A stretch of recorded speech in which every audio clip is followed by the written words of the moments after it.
Bom, o São Paulo venceu por 2-1, Arnaldo, e são números bem legais do Zubeldia aqui no começo, ó. Tem o melhor início de um técnico do São Paulo desde o Cuca, em 2004. São 2 décadas. Ele também comandou o São Paulo em 6 jogos, ganhou 5, empatou 1, aquele contra o Palmeiras. O time fez 13 gols, sofreu 4. É um aproveitamento de 88,9%, só que em mais da metade dos jogos o São Paulo saiu atrás e venceu de virada. Venceu o Águia, venceu o Cobressal e venceu o Fluminense. Olha aí uma tela com os resultados aí do Zubeldia nesse começo. Dado curioso, né? Quase sempre sai atrás no placar e aí consegue a virada, mas ele mesmo falou, qual é a palavra? A expressão? Pies en la Pies, tierra, pies en la terra. né? É tipo um calma, torcedores calma, né? Pés no Torcedores, chão. calma.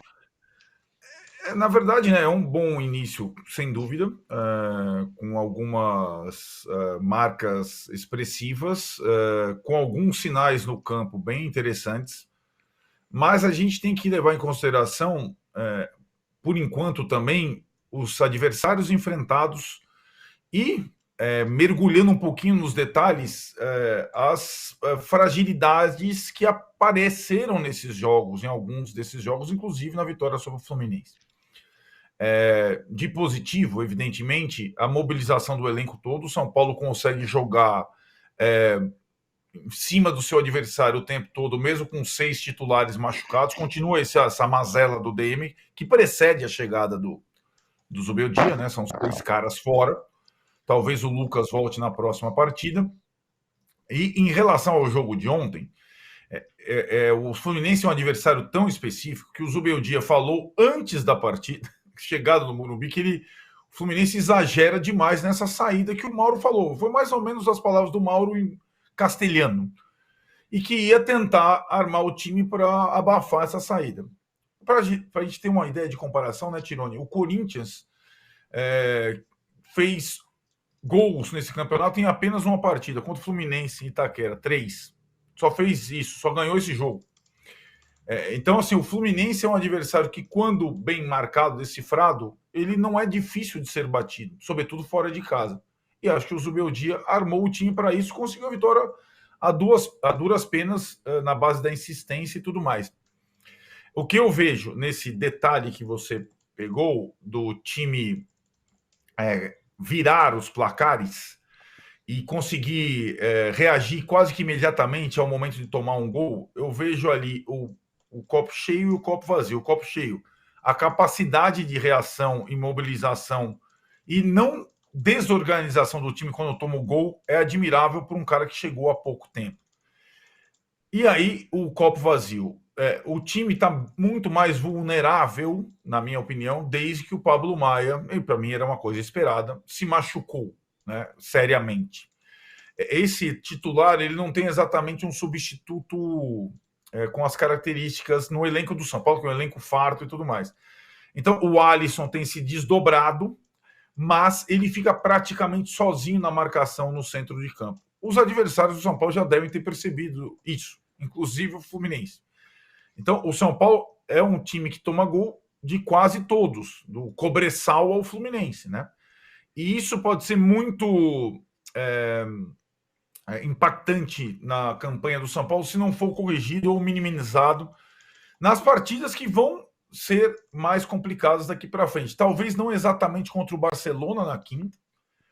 O São Paulo já está classificado e luta pela primeira colocação da chave, mas sobretudo contra o Cruzeiro, que faz uma boa campanha, e contra principalmente o Talheres de Córdoba na decisão do primeiro lugar da chave na outra semana, na outra semana. Então, são coisas que precisam ser corrigidas e entendo que, claro, que um técnico recém chegou, praticamente não teve tempo para treinar. Fez ontem o seu segundo jogo em casa de toda essa maratona, o copo está mais cheio do que está vazio. Mas, como disse Zubeldia, pies na terra, porque é apenas o começo. E o São Paulo ainda não pegou seus adversários mais complexos nas competições. A torcida do São Paulo ficou animada, viu? Tá animada, o Mauro. Eu tava no Morumbi ontem, todo mundo falando, pô, tá incrível, tá demais, quinta vitória seguida e tarará. O jogo mais difícil que o Zubeldia teve foi um empate contra o Palmeiras, né? O adversário mais É, qualificado. Mas, de qualquer forma, a galera tá empolgada. Tem uma diferença grande já do trabalho do Carpini, embora o Diniz tenha falado antes do jogo que o que está acontecendo agora no São Paulo também é herança do trabalho do Carpini. Mas acho que o nível de repertório é outro, né? Um técnico parece mais com mais recursos, né?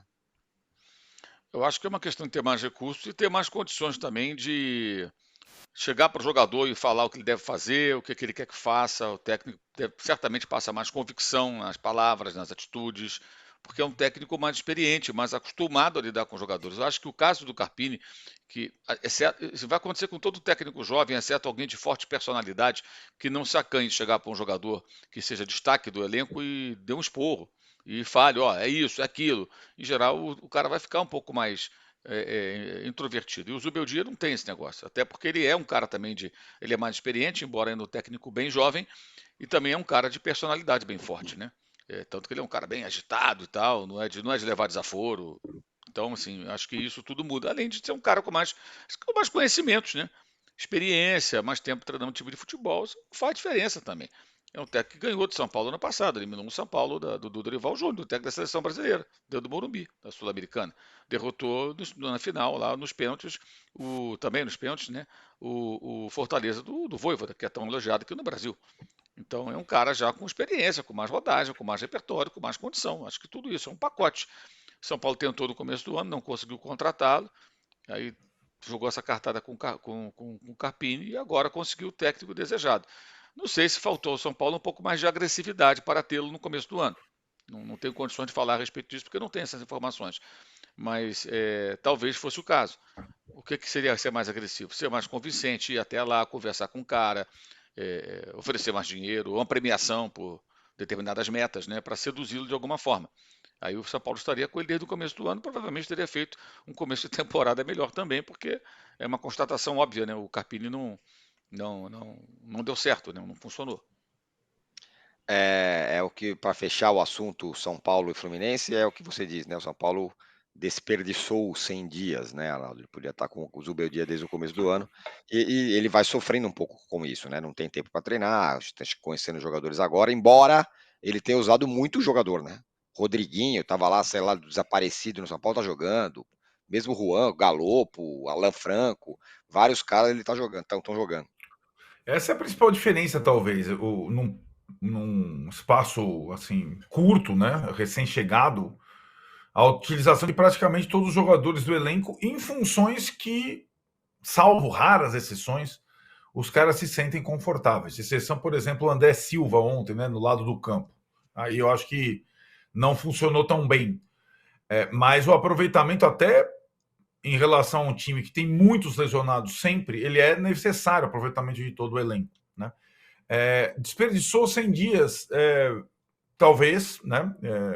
Porque a escolha do Carpini não me parecia a mais acertada desde o início. Mas aí acontece um pouco com o São Paulo agora o que acontece com o Atlético, guardando as proporções, né, do Milito, que também era um técnico que se destacou com algumas características, não exatamente táticas, de ideias, mas de inquietude, de estudo, de obsessão pelo jogo, que o Zubeldia tem também. E o Milito tinha feito um bom trabalho no Argentino Júnior. Os dois queriam dar um tempo. E aí parece uma coisa, né? Um tempo. Parece coisa parece uma frescura. E não é, muitas vezes. Se você pegar. Você consegue filtrar das entrevistas do Milito e do Zubeldia essa entrega completa ao trabalho, essa coisa maluca que alguns técnicos têm, que tem um desgaste, provoca um desgaste emocional muito grande. Eles não participaram do início das temporadas de Galo e São Paulo, perderam a montagem do elenco, a pré-temporada, a preparação física, mas eles chegam ainda a tempo, sobretudo o Milito, do início dos principais torneios em que os times brasileiros estão envolvidos, né? Eles perdem, digamos, aquela parte da temporada mais suave, que são os estaduais, e já entram nessa. O que eu acho interessante nos dois, e tem isso em comum, é que eles entraram sabendo exatamente da maratona insana de 3 competições simultâneas e das questões logísticas que só o Brasil tem. O Zubeldia fala sobre isso na coletiva ontem também. O ministro tem falado, e não apenas se lamentar, aqui no Brasil se joga todo dia, tem que viajar para lá e tal. Eles têm tentado se adaptar também a essa nova realidade que eles não enfrentaram quando trabalharam os dois na Argentina, o Zubeldia no Equador e tudo mais, né? Da coisa de você ter que usar os jogos como treinamentos, preparação e tudo mais. Então, assim, eu vejo os dois lamentando menos até o calendário brasileiro do que técnicos brasileiros que estão nessa há muito tempo. E acho isso bem desafiador, Tironi. Acho que a gente tem vivido aos trancos e barrancos uma temporada com muitos técnicos interessantes nas principais equipes. Isso eleva o nível de disputa, sabe? Alguns brasileiros retomando, e depois de um tempo, né? O Tite, no caso, no Flamengo, voltando a ser técnico de clube, o Cuca, depois de todos os seus episódios no Atlético Paranaense. Eu acho que tem também lá o exemplo do Rogério no Bahia, que tem ido bem, e vários técnicos estrangeiros interessantes no Botafogo, no Atlético, no São Paulo, sem contar Palmeiras e Fortaleza, que o Mauro já citou, no Inter, né? É interessante a gente notar essa batalha dos professores na temporada brasileira. São estilos muito diferentes, e acho que agora me parece estar entregue em boas mãos tanto o São Paulo quanto o Atlético Mineiro.